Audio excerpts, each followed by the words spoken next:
Salut les amis, bienvenue pour une nouvelle vidéo des dingues de jeu. Vous avez pu le découvrir dans la vidéo précédente, notre nouvelle table de jeu qu'on a appelée Babylone 93. C'est une table multijoueur qui fait 90 par 90. Je vous expliquerai dans une vidéo, une prochaine vidéo, comment on a construit cette table-là. L'objectif de cette vidéo, c'est plutôt de vous expliquer les règles spéciales à ce format, puisque c'est une table qui intègre de la 3D, de la hauteur, des éléments hauteur et en fait de nouvelles règles de jeu pour pouvoir la gérer. Cette table, pour moi, elle a été très fortement inspirée d'un de mes jeux préférés dans les années 90, c'était Necromunda, un jeu extraordinaire. Donc l'objectif, c'est de pouvoir revivre un peu le même type d'expérience avec notre jeu préféré du moment, Eden the Game. Et ça tombe bien puisqu'il y a des gens très actifs dans notre communauté qui ont créé des règles spéciales pour ce type de format qu'ils ont appelé Eden the Game. Alors j'en profite pour faire un petit coucou au passage et un gros big up. C'est l'Exhumé, c'est un webzine sur le jeu Eden. Donc on a une grosse communauté avec des gens qui sont actifs. Et c'est un webzine qui paraît de temps en temps dans lequel on va retrouver des tutos de peinture, des règles spéciales, des missions, des interviews de gens qui participent au développement d'Eden the Game. Donc je vous conseille vraiment de lire l'Exhumé puisque c'est plein d'informations super intéressantes. Mo partage souvent le webzine sur sa page Happy Games Factory, donc n'hésitez pas à le consulter. C'est vraiment une source d'informations très intéressante. Et donc toutes les règles pour Eden Munda, puisqu'on l'appelle comme ça pour l'instant, sont dans ce numéro 2 de l'Exhumé et ont été écrites par Minus, qui est quelqu'un de très actif aussi dans la communauté et qui développe pas mal de scénarios, de règles spéciales pour notre jeu préféré. Donc c'est sur la base de ces règles qui ont été écrites par Minus dans l'Exhumé qu'on va jouer avec cette magnifique table. Donc ce que je vous propose maintenant, c'est de voir en détail quelles sont les règles spécifiques à ce type de table. C'est parti. Alors, une des premières règles spéciales, ça va être d'utiliser les escaliers et les échelles. Donc là, c'est un mouvement normal. Donc vous allez pouvoir vous déplacer comme ça, comme ça. Nous aussi, on a des éléments qui font à peu près 10 cm. Donc pour faciliter les choses et pour éviter d'avoir des figurines en position périlleuse dans les marches, surtout quand elles ont des gros socles, on a dit que pour 1 PA, on se déplaçait d'un palier, ça facilite les choses. Donc 1 PA, 2 PA. Voilà pour le mouvement sur les escaliers. On a aussi par endroit des échelles. Je vais vous montrer, par exemple ici, vous le voyez derrière l'homme machine, on a dans notre construction par endroit des échelles qui vont nous permettre de passer d'un niveau à l'autre. Donc là aussi, c'est mouvement normal avec une particularité par rapport à certains types de figurines qui ont soit des motos ou des montures, un peu comme Zagan. Donc bien évidemment, Zagan ne pourra pas monter les marches ici avec sa moto. On a prévu dans notre table des endroits où les motos peuvent circuler par des rampes. Donc là, pareil, on peut circuler sans problème, ce qui lui permet d'atteindre aussi le premier étage de la structure.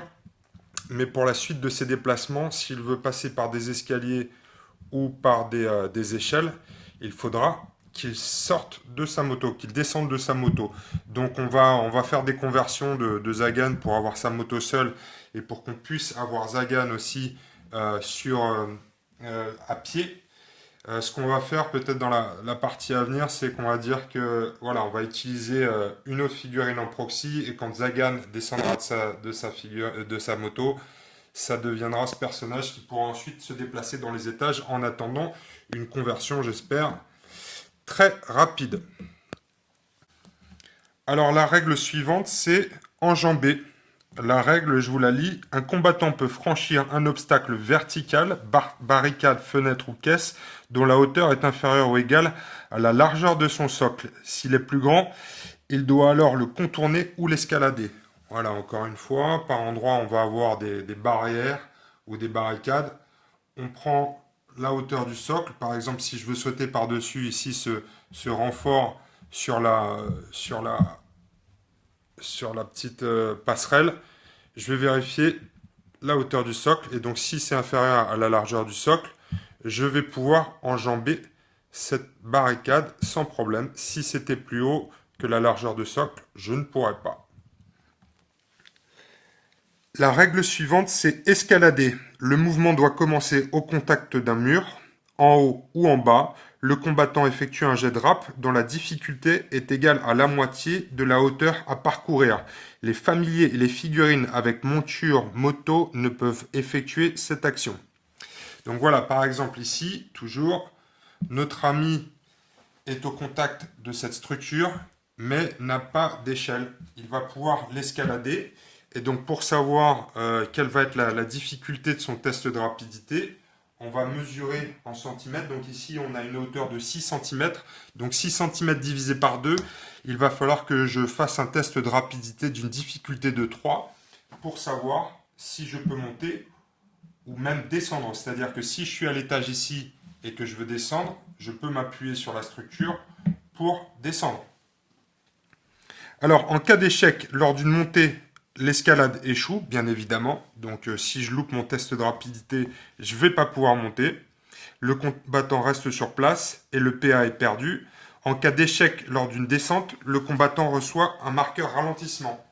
Donc, imaginons, j'ai fait mon test d'escalade pour pouvoir descendre, je le loupe. J'utilise bien évidemment mon PA, mais en plus, je vais récupérer un marqueur ralentissement qui va me perturber au prochain tour. Alors ensuite, la règle suivante, c'est franchir un trou. Un combattant peut enjamber un trou dont la taille est inférieure ou égale à la largeur de son socle. Donc ça, sans souci. Si le trou est plus long, il peut sauter par-dessus en effectuant un jet de rap dont la difficulté est égale à la moitié de la longueur du trou. En cas d'échec, le combattant chute. Donc voilà, hein, pareil, un peu le même principe.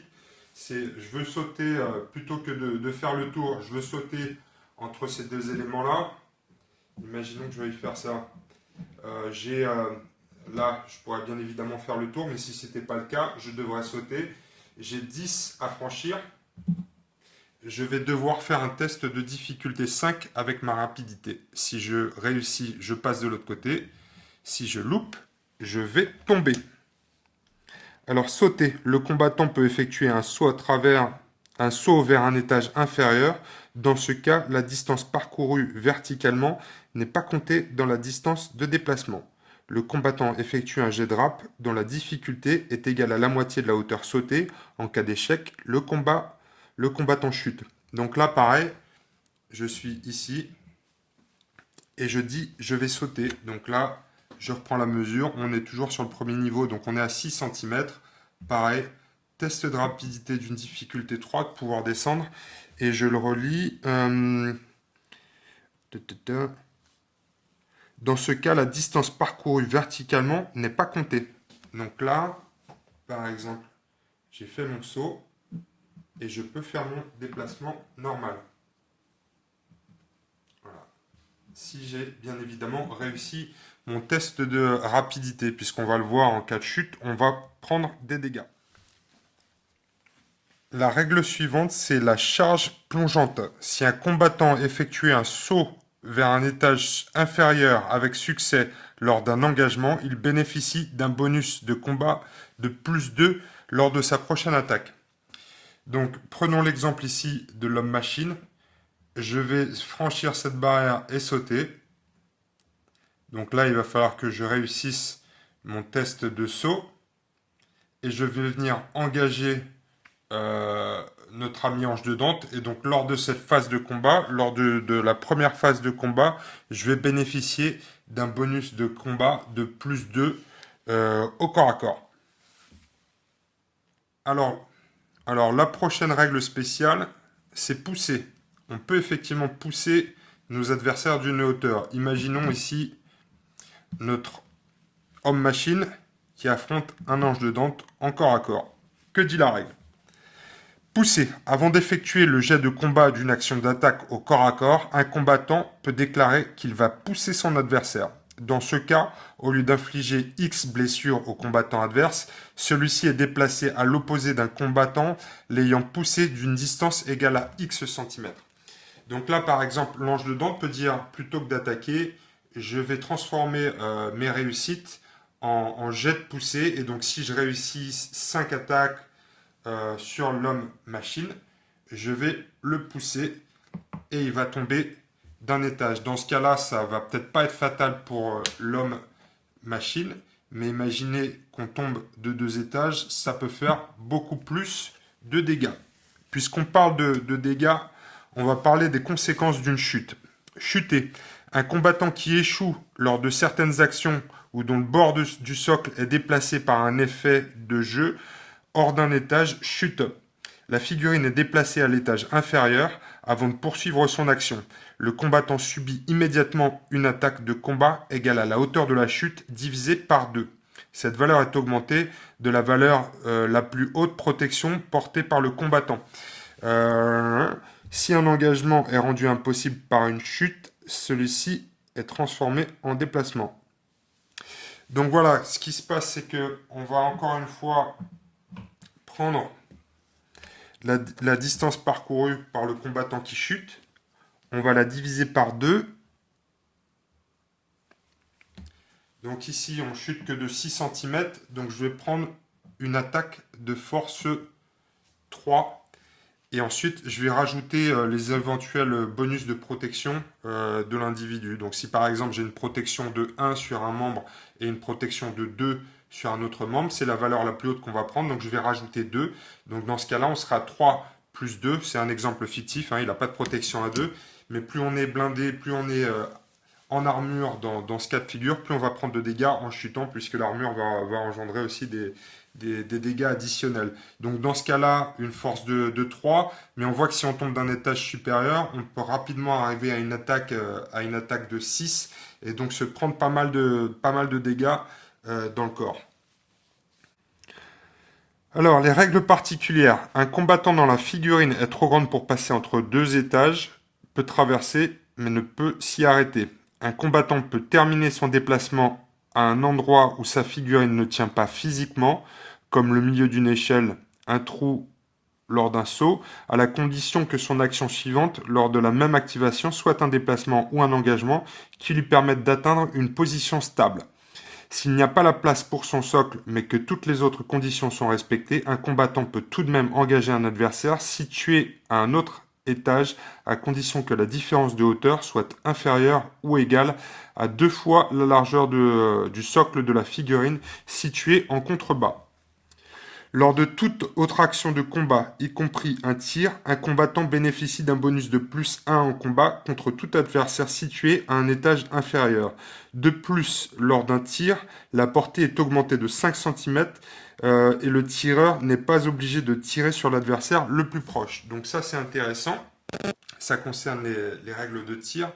Donc imaginons ici une autre ange de dente avec son arbalète. Elle va pouvoir tirer sur l'homme-machine qui est un étage inférieur.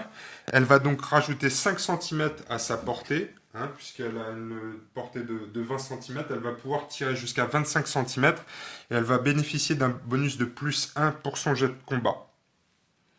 De plus, lors d'un tir, on n'est pas obligé de tirer sur l'adversaire le plus proche dans Eden Munda. Donc ça aussi, c'est une règle intéressante qui va nous permettre de sniper les adversaires.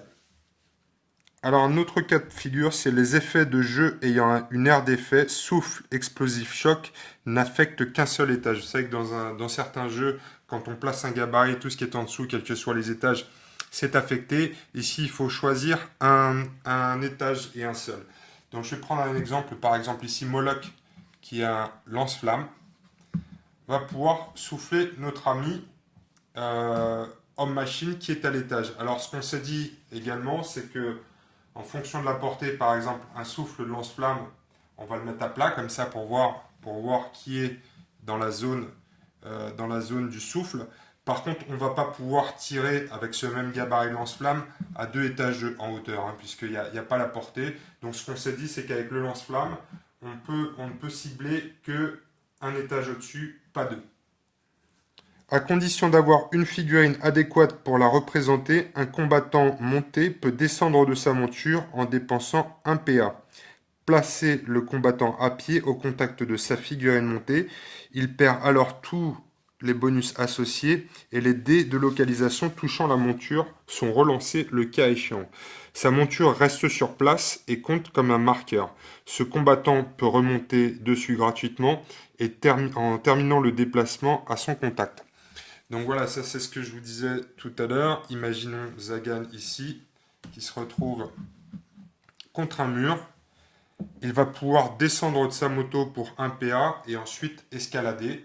Donc en attendant qu'on ait la figurine de Zagan à pied, on va pouvoir utiliser un proxy. Mais il va pouvoir descendre de sa moto, laisser sa moto ici, monter sur le muret et continuer ses activations sans sa moto. Donc encore une fois, s'il est amené à se battre avec des adversaires, tous les jets qui vont toutes les attaques qui vont se localiser dans la moto seront relancées puisque la moto est restée là. Il va pouvoir la récupérer plus tard lors d'un déplacement, mais ça lui permet effectivement de faire face à certaines situations qui seraient un peu ridicules où Zagan ne pourrait pas monter des marches parce qu'il est collé à sa moto. Donc voilà pour les quelques règles spéciales sur le déplacement à l'intérieur de Eden Munda et de Babylon 93, donc notre nouvelle table. Quelques règles spéciales aussi sur les missions que je vais vous lire de l'exhumé.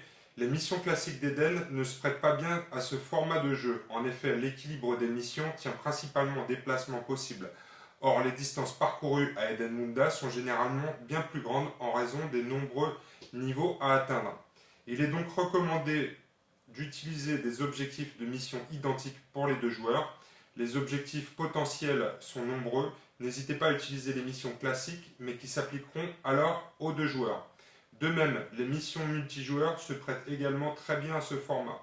Enfin, pour le déploiement, il est préférable d'utiliser un déploiement classique en affrontement pour les deux joueurs. Maintenant, n'oubliez pas que ces règles sont non officielles, donc libre à vous d'en faire ce que vous voulez. Ici, le mot d'ordre est amusez-vous. Donc merci Minus et l'Exhumé pour ces règles de Eden Munda qu'on va très rapidement mettre en application. On a prévu de se faire une petite partie avec les amis et la famille. Et ce qu'on va essayer de faire, c'est d'utiliser justement tout le potentiel de cette table avec des missions qui vont permettre le déplacement et la visite de tous ces niveaux, mais également un peu de combat, parce que c'est ce qu'on aime sur Eden. Donc écoutez, on se retrouve très bientôt pour une partie en multijoueur sur notre table de Babylon 93, et on espère que le sang va couler à flot. A bientôt pour la game. Salut les amis!